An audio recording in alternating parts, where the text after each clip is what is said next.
Welcome back with me, Melissa Ong. The people of Sabah have spoken and the results are now clear.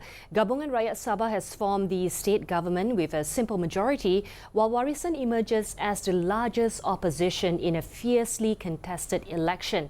Now, to help us understand what these results mean for Sabah's political future, we are joined via phone by Dr. NIRWANDY NOORDIN, Fellow of Psychological Operations at the Centre of Media and Information Warfare Studies, UiTM. Hello, Doctor. Thank you for taking the time to speak with us despite your busy schedule. Now, Doctor, with GRS forming the state government by a slim majority, how stable is it really? And can we withstand the pressures ahead? If we look into the current Sabah election results, very interesting for us to study what are the main factors that contributed to the results of the election. So if we look into the stability of politics, I'll say that in the context of stability, I think GRS is basically gearing forward to look into bringing into the Sabah stability. Although there are some fierce contestants, very close contestants, but the main issues here is the concepts of the Sabah locality parties. That is the direct competitions, I would say the head-to-head competition between Warisan and GRS, but eventually won by GRS by around 29 seats compared to 25 seats won by the Warisan. So although the difference is just much on 4 seats, but in the bigger context, if interpretations of that people really want the Sabah party to lead the coalitions, but also people are basically endorsing what Haji G have been doing for the past election tenure periods and government of Sabah before this. So this gives a big idea, main elements of idea for us to understand that although this is a very close elections, but in the context of how Warisan is basically did not have the capability to supersede the popularity or even the numbers of seats by the GRS, giving a slim hope to understand that the Sabah is basically heading for a certain direction by having a sense of locality element in the context of this election. But the element of the political of federalism is there.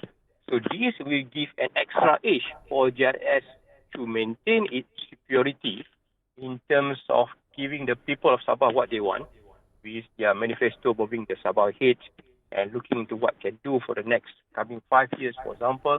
But the remaining issues here is to ensure that the stability of Sabah is still within the track, what has been spearheaded before by Haji G and teams in the last Sabah government.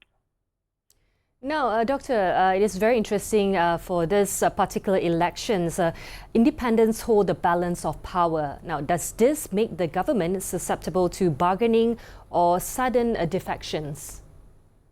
If we look into numbers of the independent candidates that have contested in the Sabah election, I was surprisingly, that is beyond my expectation. I was thinking that there might be much more major representations of independents looking into the seat and the contestants and numbers of 74 candidates of the election. But if you look into 5, it is also important for us to recognize who are the 5 candidates. It's also very important to look into that.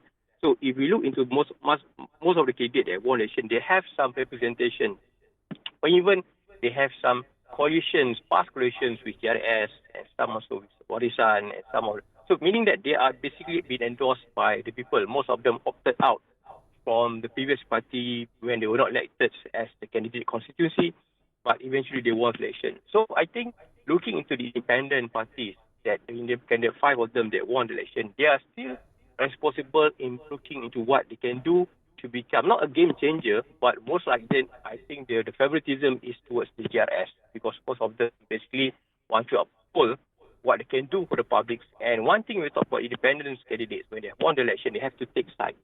So the most important and safest side that they have to take on and to look into when they won the election is the one that favors them most. And I think this is where GRS have the edge. And of course, when GRS are forming the government, I think most of and all of these 5 independent candidates that have won the election will look into this representation. Because it's important to understand that when we have the independent candidates winning in a form election, so it talks about not a form of withdrawal support, but is a process of becoming friendly to another coalition that have some favoritism with their own political agenda, but most likely is to work towards the interest of the people. I think this is where the interest of the independent candidates, where the age of the candidates is very important in all of election. Because there will be much more vocality for the independent candidates if they join in towards the running ruling government. I think if we look into this landscape, I would say that if we created a more structurally stable GRS with simple majority government with the inclusivity of the independent candidates. Now, Sabah's history of political upheaval is, of course, well known in the history. Could the anti-hopping law finally ensure lasting stability? Your thoughts on this? This is a very favorite question if we're asking around by lots of people. It's also a very good question. How Sabah is basically structurally stable with this GRS simple majority government? If we look into the history, yes, there are long history of unstable government in Sabah from 1994, 2018, and of course the past 2020 elections. There is a form of stability, but we talk about long-term resilience, there might be some uncertainty there. But the main issue here is that when we talk about the representations of Sabah locality parties, all the basic elements of ingredients is there. So if we look into the coalition of Sabah in upcoming forming of governments, we are looking at Raleigh might be by 29 from the GRS. They're looking to the 5 independent candidates. Then we have the PH that won one of the 22 seats contested. So there will be a kind of majority, although it's simple majority, and of course there might be some enlarging amounts of party-based candidates that will join in to reap in the Sabah government by Haji G. But although it's a very simple majority, but I would say that it's a very stable government. Why? Because it have dismissed all the important propaganda anti-establishment campaign in this set of results. Meaning that DRS is a very locally accepted party. It has shown a very track record with the federal governments of the last 3, 4, and 5 years. And if you're looking into another context, the elements of working with the federal government is still needed in the context of Sabah population. I think this is a clear signal that why the people of Sabah, from my interpretation, have voted for GRS compared to Warisan. Although in terms of number being contested, GRS only contested on 55 numbers of states constituency compared to Warisan's of all the state constituencies of 73. So this representation clearly shows that although the simple majority government is formed by the GRS, but all the basic necessities needed by the Sabah people is there. They have the numbers, they have the locality element, and they have the political of the federalism. And the political of federalism is a very big question to be understood by the people of Sabah. They know that they want Sabah to be extendedly accepted, recognized for forming of the MA 1963, giving what the Sabah people want, but it cannot be done through the purely Sabah locality without the extensions of what promises have been done by our PMX, Datuk Seri Ibrahim. And although PKR and PH does not fare, of course, DAP lost all the constituencies, but I think the political federalism still bring an impact. And PMX have brought a significant impact to Sabah, announcing the last budget, announcing the authoritative elements of how the electrical element of the water tariff and the water distribution budgets have been upheld. And all of these are the promises made.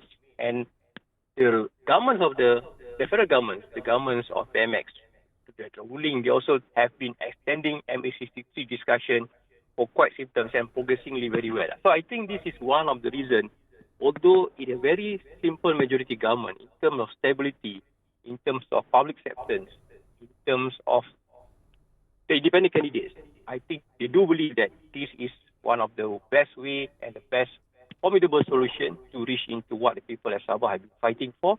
And this is translated into the ruling of the current governments, and the simple majority is very slim, but I think it have all the elements to be stable in the future. Now, to wrap up our conversation, looking to PRU 16, what lessons must parties learn from Sabah's results? I will go the other way around. I would say that the public has to learn something from this election. Because from my interpretation, I think this is something good, but it is also something that we have to really consider on. Because the element,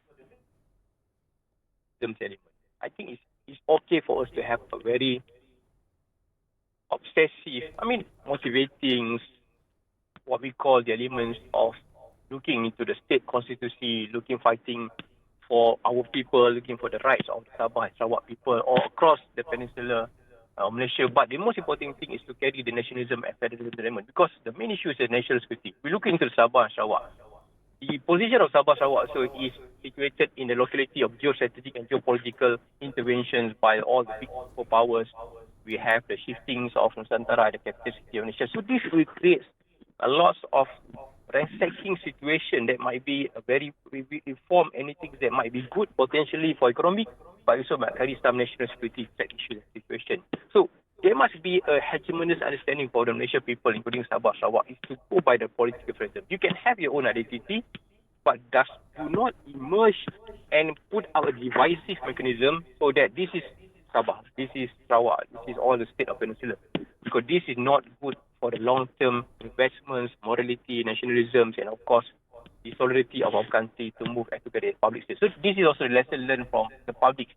It's a good call, but eventually it also must have all the elements to reduce and to have the transparency of reducing what the elements that might be creating this kind of favoritisms, this kind of solidarity of Sabah first, and this is all the elements we have to look to. So, but for the position itself, do not underestimate the power of the voting of people, because we talk about changing the ideological perspective. People might have, the public might have some different representation, and demanding of public in the situations of the algorithm that we have today, the influx of information, people have more thoughts to be ideologically divided. And one of the mainstream ideologically divided is through the representation of state centrics, which have been looked into all this Sabah election. So the political parties and the leaders need to know that they must work and look into this representation really hard, because it's not easy to become a politician for today. It's not easy for you to get people, to overrule the people with your idea. You have to come with the people idea by itself. So this is very interesting, but this is something also we have to look forward. And I do believe that political federalism is still very relevant, and this is a lesson learned for all the political leaders. But the most important thing is we must make sure that the hegemonious elements of nationalism and the representation of big idea of Malaysia must stay united and be uphold within our federal constitutions and of course our federal. Well said, Doctor. Definitely the political landscape and how voters are voting has shifted over the years. So thank you so much for sharing your insights. One message is clear: Sabah voters have spoken and the nation is listening. That was Dr. NIRWANDY NOORDIN, Fellow of Psychological Operations at the Centre of Media and Information Warfare Studies, UiTM, sharing expert insights on Sabah's political future. We'll be taking a short break. Stay with us for more global updates. This is The World on Bernama TV.